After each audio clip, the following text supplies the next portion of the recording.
President Trump took to Truth Social to flat out say that the U.S. will be hitting Iran again tonight. He put it very hard, all caps. And then he goes on to say this, and at some point in the not too distant future, we will be taking Karg Island and other oil infrastructure points and assume total control of their oil and gas market. So if that's not an empty threat, if that's not a bluff, that is a market escalation in this conflict. It would seem the war potentially on the verge of really resuming. Let's bring in now MS Now senior national security reporter David Rode and the co-host of The Weekend and Washington reporter for MS Now, Jackie Alemany, who joins us live at the White House. David, we'll start with you here. This ceasefire, has been fragile to say the least, and obviously it has been punctured, I should say, with various spasms of violence, particularly in recent days.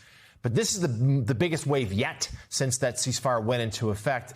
And if Trump follows through on this threat, especially if we go after Karg Island, which we have discussed almost certainly would involve ground troops, then we're full-fledged at war again. Give us the latest you know.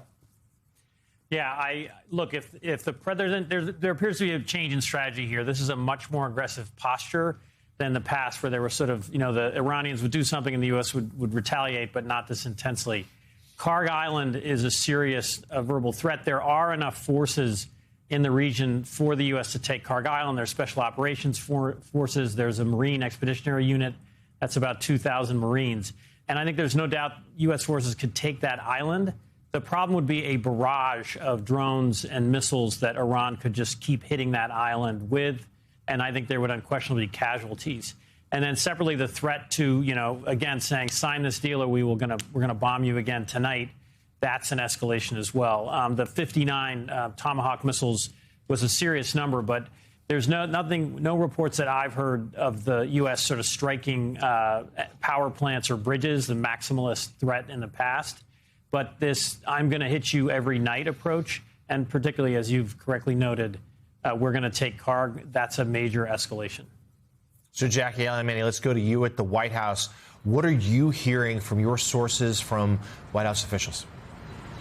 Yeah, Jonathan, I think the quote that we've heard so far, at least publicly, that encapsulates the situation that we're in right now and potentially really dipping into a full-fledged resumption of this war is what Pete Hegseth, the defense secretary, told reporters earlier today, which is if we need to negotiate with bombs, we'll negotiate with bombs. That is an inclination that I am told and that the president has made clear on Truth Social in interviews that he has always been predisposed to, but has so far been successfully sort of talked off of these episodes of brinkmanship by our diplomatic allies, our allies in the region, who have encouraged him to commit to diplomatic negotiations, not give in to some of Iran's patterns, and to, as in the words of one diplomat that a senior diplomat that I spoke to last month, dip into what could essentially amount to a global calamity when it comes to not just the security of the region, but also obviously the economic repercussions that we're dealing with.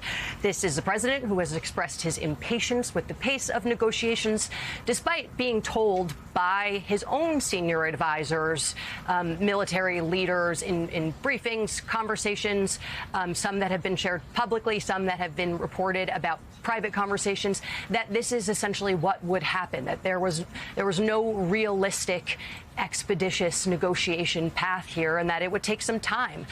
We've said this time and time again, but the JCPOA took several years to negotiate. And as David has noted repeatedly, this is a playbook that Iran is using to try to drag out these negotiations, to essentially wait out the Trump administration. And so I think going forward here in these next few days, we're going to see if this strategy now of essentially negotiating with bombs, as Pete Hegseth said, is something that is going to be pursued further, and is something and the way that Iran responds at the negotiating table to these continued strikes.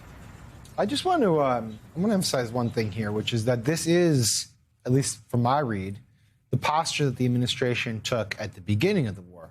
Jackie describes as negotiating through bombs. If you recall, there was talk of taking Karg Island. Obviously, we had an incredibly aggressive aerial campaign. But Trump would repeatedly post about, hitting the bridges and wiping out civilization and going after the desalinization plants. And David, I guess, question for you on this is, we've returned to this posture.